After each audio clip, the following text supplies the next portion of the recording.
Welcome to Third Eye Weekly. Joining us today is Casey Klofstad. He's an associate professor of political science at the University of Miami. He studies how society and biology influence human decision-making. Thanks for being on the show. Great to be with you. Thank you for having me. So one recent study examines how voters prefer leaders with lower-pitched voices. What are the correlations people feel between lower octave voices and great political leaders? Well, to sort of dig back deeper into what is motivating this research, there is a big literature out there in psychology and linguistics which shows that our perceptions of speakers are influenced by the pitch of their voice. So, for example, men and women with lower voices are perceived as stronger and more competent. So we decided to apply that to the question of how we select our leaders. And through a series of experiments and a number of papers, and actually looking at real election results from 2012 in the US House races, we find generally that male and female voters prefer male and female leaders with lower pitched voices. So do you believe there's any truth to this perception, or is it more of just a superficial appeal? Well, that's a very good question, and that's the question that we sought to answer with the recent paper that was published in PLOS One with my colleagues Steve Nowicki and Rindy Anderson. As I said earlier, there is a correlation between low voice pitch and perceptions of competence and strength, but there's really no indication whether, for example, in the case of competence, we're not sure whether people with lower pitched voices are actually more competent. We just don't know. Somebody has to do that research. We'll hopefully be the ones to do that. There is a correlation between strength and low voice pitch. For example, people with lower pitched voices have more testosterone, and that tends to make them physically stronger and actually more socially aggressive. So people with lower voices are stronger. But it's unclear whether that form of strength is actually germane to modern day politics, right? When it's less about throwing rocks and more about complex ideologies. So what we sought to do in this paper is to look at a factor that, to underlie the relationship between voice pitch and voting that correlates both with leadership ability and reliably with voice pitch. And that factor is age. Voice pitch reliably shifts over your life cycle, and it's nonlinear, it's curvilinear. So it starts up when you're young, and then when those sex hormones kick in puberty, it goes down in both men and women, lower in men because they have more testosterone. And the pitch of your voice reaches its bottom around your 40s and 50s. And then as you get into older age, it creeps back up as the physiology of your throat wears out and as you have hormonal changes in both men and women. For example, men lose testosterone as they age. So what that means is that we have this factor, 40s and 50s, arguably the time in your life when you are not too young and inexperienced, nor too old and maybe less capable of active leadership. So sort of the sweet spot, if you will, of leadership ability, being older and wiser, but not too old, not too young. So we have a factor that's reliably correlated with voice pitch, and that I would argue is reliably correlated with leadership ability. So what we did is we did a new experiment where we presented pairs of candidates that varied in their pitch of their voice. And we had our experimental subjects vote for whether they liked high or low, select which one was more competent, which one was stronger, and which one was older. And we find that all these things correlate, right? That our preference for low correlates with the perception that low is competent, low is strong, and low is older. Now, the interesting thing, though, is if you line these things all up and look at them, if you analyze them simultaneously, sort of the Pepsi challenge, if you will, sort of what is explaining the preference for low when we account for competence, strength, and age simultaneously. And what we find is that the winners of that battle, if you will, are competence and strength. Age still is reliably correlated when you account for the others, but less so. So the short takeaway is, why do we like candidates with lower voices? Because we perceive them as more competent, as stronger, and to a lesser degree because they're older and more experienced. Are these perceptions, though, conscious, or are people retroactively realizing that they prefer people with lower voices? Well, that would be hard to say, right? We would have to somehow debrief our subjects in a way after they did the experiment, or we would have to somehow use functional MRI, skin conductance, some sort of, physical manifestation of that preference. But what we argue is that the manipulations, while perceptible, the manipulations in voice pitch that we use, while they are perceptible, they are subtle. And I would argue that whether these are conscious or unconscious choices, they are still perceptions, and this is a vocal signal that is affecting our perceptions. So how is this study different than other fields of research that have examined politicians' voice pitches? Well, how is it different? It's very much related to the previous work that we've done. The way that it fits in is that one of the earliest studies on voice pitching candidates, done by a couple of sociologists back in 2000, I believe, looked at recordings of presidential debates, and they found a relationship between who won and who had the lower pitched voice.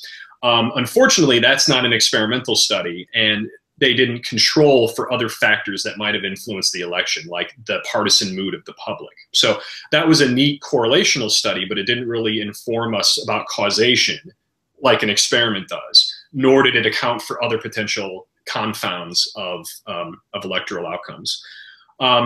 More recently, a study done by colleagues of ours in Canada looked at this as well in an experimental format, but they only looked at male candidates, which we found kind of odd because increasingly every year, not just in politics, but in all facets of leadership, business, industry, whatever, more and more women are becoming active leaders in society. So we thought it was important to look at perceptions of men and women of male and female leaders. And that's really one of the bigger innovations.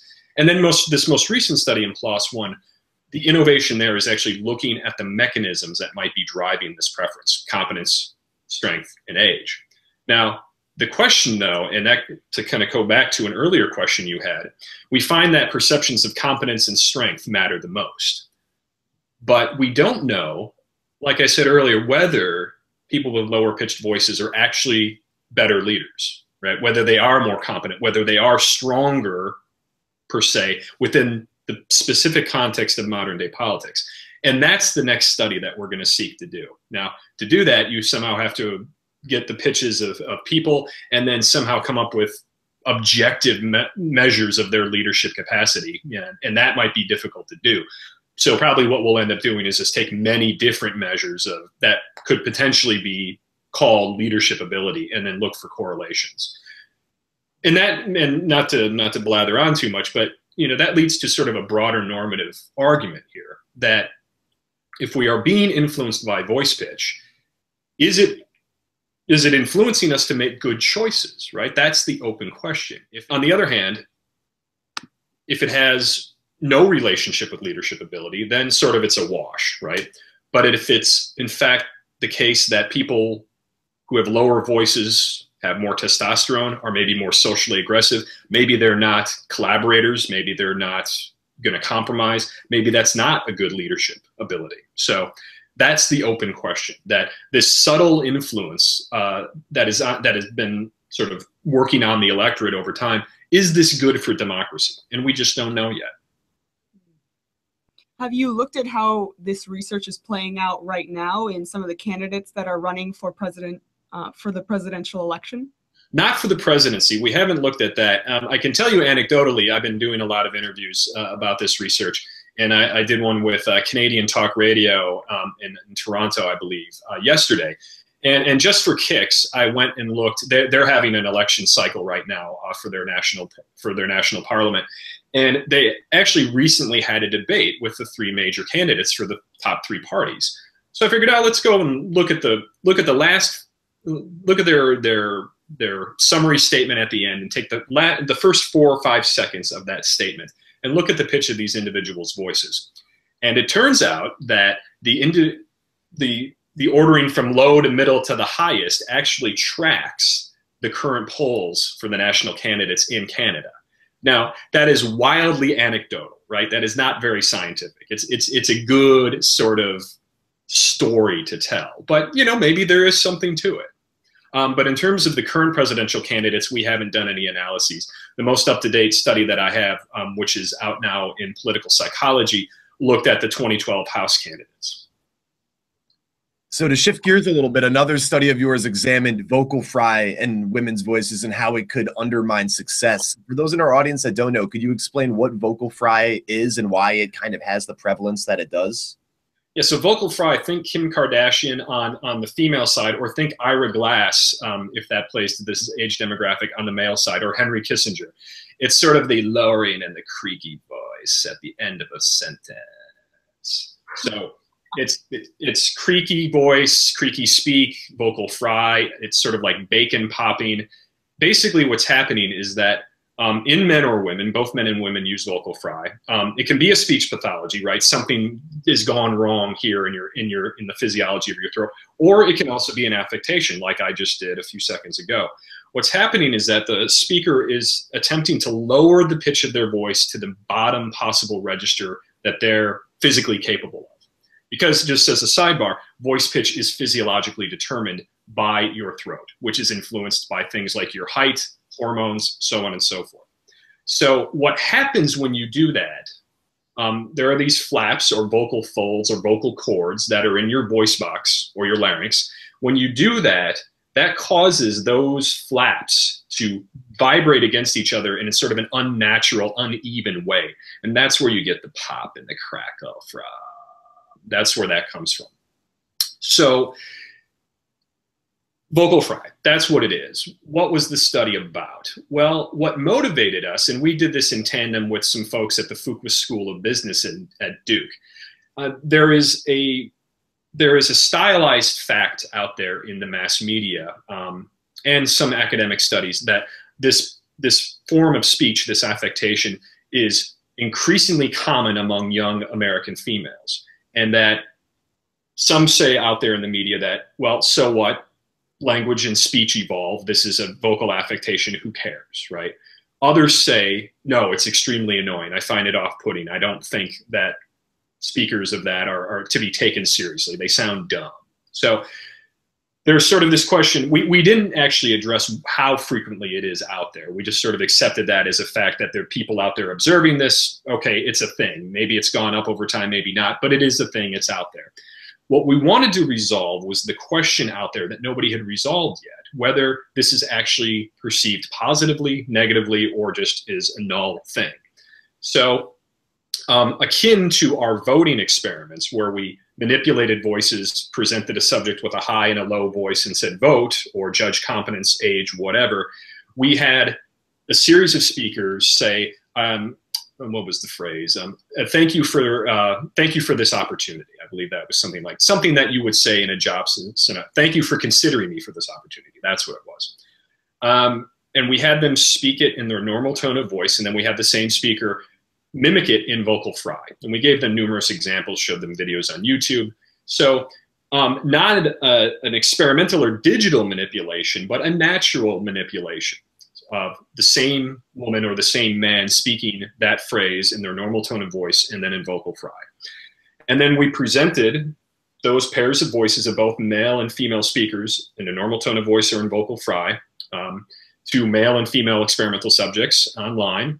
Click and hear the voices. And they said, we asked them various questions. So for example, which one would you hire, A or B? Or which one is more trustworthy? Which one is more competent? And that's a bunch of other series of questions.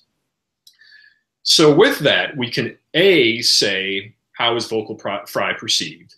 And then B, those perceptions, how do they relate to hireability, whether you would be willing to hire the person? We find across the board that all of the characteristics we asked about, vocal fry is perceived very negatively in both men and women, but more negatively in women. And interestingly, when women judge women. So across the board negatively. Now, relating to hireability, what we find, the factor that is most highly correlated with not wanting to hire somebody who speaks in vocal fry is that they are perceived as being untrustworthy. Now, again, going back to the voting stuff, whether that is true, who knows? But that is the perception that we found with our experiment. So sort of two takeaways, and I'm sorry if I'm filibustering, feel free to break in. I don't know.